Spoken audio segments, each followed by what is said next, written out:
Bonjour, nous sommes le jeudi 26 juillet 2018 et comme je vous l'ai annoncé tout à l'heure, une double vidéo aujourd'hui, a double bill comme on fait dans le monde anglo-saxon. On peut aller au ciné et voir deux films à la suite l'un de l'autre. Alors le thème est commun, il fait chaud et dans la première partie s'appelait Il fait très chaud et c'était de savoir Anthropocène ou Capitalocène. Vous allez pouvoir voir ça ailleurs. Et j'annonçais la deuxième partie, Monsieur Trump a de plus en plus chaud. Alors, pourquoi? Eh bien, il s'est passé une chose extraordinaire, une première dans la carrière de Monsieur Trump, président des États-Unis.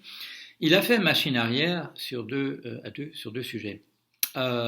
Il recevait Monsieur Jean-Claude Juncker à la tête de la Commission européenne à la Maison Blanche, excusez-moi, et on s'attendait à ce qu'il fasse comme il fait d'habitude avec ses invités, c'est-à-dire, sauf quand c'est Monsieur Poutine, parce que là il fait une exception. Là, c'est M. Poutine qui lui donne des grands coups de gourdin sur la tête sans qu'il ait l'air d'avoir mal. Et d'habitude, vous le savez, c'est lui qui donne des grands coups de gourdin sur la tête des autres et qui essaie de les écrabouiller, comme Mme Theresa May, Mme Angela Merkel, et ainsi de suite. Et là, non, communiqué aussitôt. On s'est mis d'accord. Alors, c'est pas encore très clair sur quoi on s'est mis d'accord. Il est question de soja. Il est question de revoir les règles de l'Organisation mondiale du commerce. Mais enfin bon, voilà, on s'est mis d'accord et on va faire baisser les tarifs douaniers. On va faire baisser les paiements voilà, qui sont faits pour l'importation de biens étrangers. Alors ça c'est bon, c'est absolument c'est une première. Hein. Voilà, il fait pas ça d'habitude, Monsieur Trump. Alors on s'est demandé ce qui n'allait pas bien et on l'a appris un peu plus tard. Puisque là, il y a une déclaration de son conseiller, M. John Bolton, qui a dit que l'invitation adressée à M. Poutine de se rendre à Washington durant l'automne avait été repoussée au début de l'année pour que ça coïncide avec la fin de la chasse aux sorcières. Alors, vous vous souvenez, Monsieur Trump et Monsieur Poutine s'étaient rencontrés à Helsinki récemment. Aux États-Unis, même parmi les soutiens habituels de Monsieur Trump, ça avait été considéré comme une catastrophe absolue. On avait vu son attitude soumise, attendant l'approbation de Monsieur Poutine dans la conférence de presse commune qu'ils ont faite ensemble. Monsieur Trump échangeant des regards apeurés. Il y a eu pas mal d'arrêts sur image qui montraient ça. Il y a même eu le clin d'œil que M. Trump avait adressé à Poutine en croyant que la caméra ne pourrait pas le saisir parce qu'il mettait bien de profil, mais ses gros sourcils a fait qu'on voyait très très bien son clin d'œil. Quand même, donc, catastrophe, il revient d'Helsinki, tout le monde s'est dit qu'est-ce qu'il va faire, et là il utilise la tactique classique de son enfance, de sa jeunesse, double down, il en remet une couche. Quand on lui dit qu'il a absolument tort, il en remet une couche et vous verrez dans des livres comme dans Trump Revealed où on parle de son enfance, de son adolescence, c'était absolument typique de lui. Quand tout le monde autour de lui disait mais tu as tort, tu te trompes sur des choses comme l'identité d'un joueur de baseball, il en rajoutait une couche. Il n'admettait jamais, il ne voulait jamais admettre avoir tort, il faisait jamais d'excuses et qu'est-ce qui se passait dans ce cas-là? Eh bien, et on le dit, tous ses copains riaient de lui. Et de là vient sans doute sa peur que l'on rie de lui. Vous avez dû voir dans ses déclarations quand il déclare une guerre quelconque, dire c'est pas, il se tape le cul par terre de rire à Téhéran, à Pékin, etc. Son argument principal, c'est il se moque de nous, il rit de nous, et sa réaction, toujours comme à l'époque, il en remet une couche. Et donc, il revient d'Helsinki, c'est considéré, tout le monde lui dit que c'est un désastre, il n'y a que lui qui croit qu'il a réussi quelque chose. Et qu'est-ce qu'il annonce le lendemain? Il annonce qu'il invite aussitôt Monsieur Poutine à se rendre à Washington à l'automne. Alors là, machine arrière, et cette utilisation de l'expression chasse aux sorcières. Alors là, je suis en train de vous faire par ailleurs par l'écrit, parce que ça demande pas mal d'explications. Il y aura un gros chapitre dans mon bouquin qui s'appellera la chute de la météorite Trump. Il y aura un grand chapitre sur Trump et la chasse aux sorcières. Et là, je vous fais ça en feuilleton parce que ça renvoie à beaucoup de choses. Il faut que je vous parle un peu du procès en sorcellerie à Salem. À l'époque 1692-1694, ça a marqué l'histoire des États-Unis. Il y a une pièce célèbre, The Crucible, d'Arthur Miller, de 1954, où il utilise la chasse aux sorcières de Salem comme un symbole du macartisme qui se déroule à ce moment-là dans le pays. Arthur Miller lui-même est interrogé par cette commission de McCarthy, et vous l'avez vu, c'est le premier épisode de mon feuilleton, qui est le grand mentor, qui est le grand exemple, le role model de monsieur Trump. C'est Roy Cohn, quelqu'un qui l'a énormément aidé dans sa carrière en étant son premier avocat.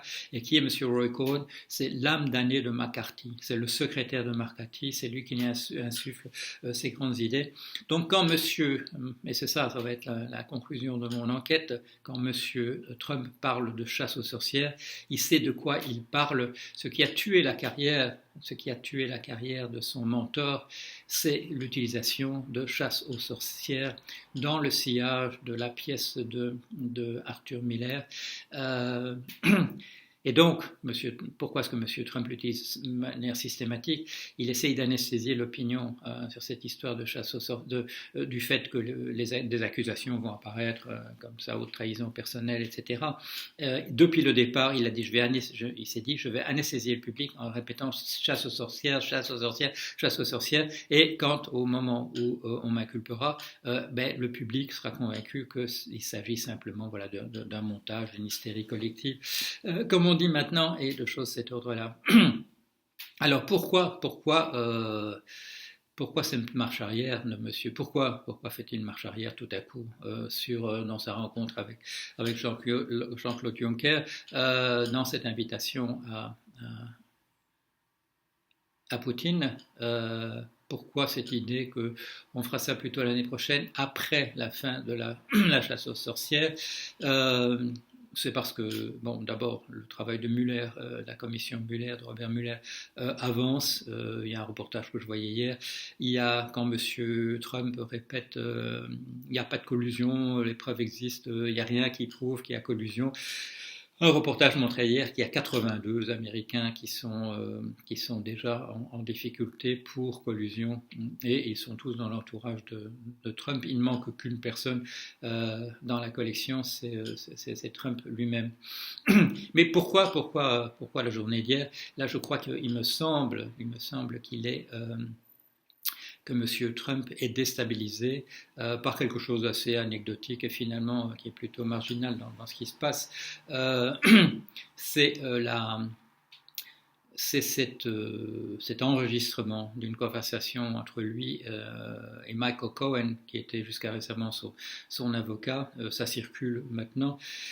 Et c'est une bande, un enregistrement qui montre que, en tout cas, dans un cas, M. Trump ment effrontément quand il dit qu'il n'avait jamais entendu parler de cette affaire de la Centerfold, de la Playmate de l'année. Si mon souvenir, c'est 1999. Madame Karen McDougal, dans l'affaire de lui payer $150,000 au départ pour que son témoignage apparaisse dans le National Enquirer, qui est un tabloïd, la presse de ruisseau, comme on dit en Angleterre, gutter press. Et finalement, on lui a payé les 150 000 et on ne l'a pas publié. Du coup, c'était une manière de la faire taire. Mais alors, dans la conversation qu'on entend, c'est M. Trump qui va payer en réalité, c'est lui qui va payer les 150 000 $. Et contrairement à ce que dit M. Giuliani, son avocat, il ne tombe pas des nues, il n'est pas évident qu'il entende parler de ça pour la première fois. Au contraire, il a l'air de très très bien connaître l'affaire. Alors pourquoi est-ce que ça sort cette histoire? Eh bien c'est parce que M. Michael Cohen a un avocat. Il a un avocat qui s'appelle M. Lanny Davis, Et M. Lanny Davis est déjà connu des Américains parce que M. Lanny Davis a défendu les Clinton à différentes époques, mais il a défendu des tas de gens dans des tas de contextes. Les Clinton ne sont qu'une partie de ses clients. Il a en particulier défendu aussi le National Enquirer, ce journal tabloïd, précisément dans cette histoire de Karen McDougal. C'est un avocat de type classique, c'est-à-dire il défend les gens si il considère que c'est une cause intéressante pour lui, probablement sur un plan financier et de sa réputation en général. Mais ce monsieur, il est caractérisé comme étant quelqu'un qui utilise la théorie, la stratégie de la guerre par inondation totale. Alors, à quoi ça fait allusion? Ça fait allusion peut-être à deux choses historiquement qui sont bien connues. La première, que quand il y a eu une révolte des Pays-Bas contre le joug espagnol, c'est-à-dire en fait la guerre de religion où les Pays-Bas, c'est-à-dire ce qui est la Hollande, la Belgique et peut-être le Luxembourg actuel, faisaient partie d'un pays qui était sous une sorte de dictature militaire espagnol, pas tellement sous Charles Quint, mais sous son fils, sous le règne de son fils Philippe. Les Pays-Bas se sont révoltés. Il y avait, si je m'en souviens, c'était quoi? C'était 17 provinces et 10 provinces ont pu, ou 19, je vérifierai, les 10 provinces du Nord ont pu obtenir leur indépendance, celles du Sud n'ont pas pu. Et c'est pour des raisons purement géographiques. C'est précisément parce que les provinces du Nord, qui sont les Pays-Bas actuels, la Hollande essentiellement, se trouvent sous le niveau de la mer et on peut utiliser de manière massive cette technique d'inonder, de faire sauter les écluses pour embourber les troupes du duc d'Albe. La stratégie a été utilisée aussi pendant la guerre de 14. S'il y a un petit bout de Belgique qui n'a pas été envahi, c'est dans le delta, dans la zone déterminée par le delta de l'Isère. Là aussi, on a fait sauter les écluses et les troupes n'ont pas pu avancer. Alors, ce monsieur Lanny Davis semble être un avocat qui connaît son métier. Il s'est adressé l'autre jour à la télévision en disant, en s'adressant aux électeurs qui se disent républicains, il a dit ne m'écoutez pas, je suis un démocrate, mais écoutez ce que disent vos oreilles. Il a aussi une stratégie que je trouve excellente. Je la trouve excellente. La preuve, c'est que moi, je l'utilise toujours dans les cas où on me fait des procès ou des choses de cet ordre-là. Dites-le rapidement, dites tout et dites-le vous-même. Voilà, c'est le conseil qu'il donne à ses avocats. Alors, c'est difficile pour monsieur Michael Cohen d'utiliser ça parce qu'il n'a pas utilisé, il a joué plutôt la stratégie de l'anguille jusque-là, ou d'une certaine manière aussi celle que joue monsieur Trump avec monsieur Giuliani, qui consiste à mentir le plus possible et en a rajouté chaque fois une couche. Lui, il dit non, il faut dire la vérité, il faut la dire le plus vite possible, voilà, pour montrer qu'on n'a pas des choses à cacher.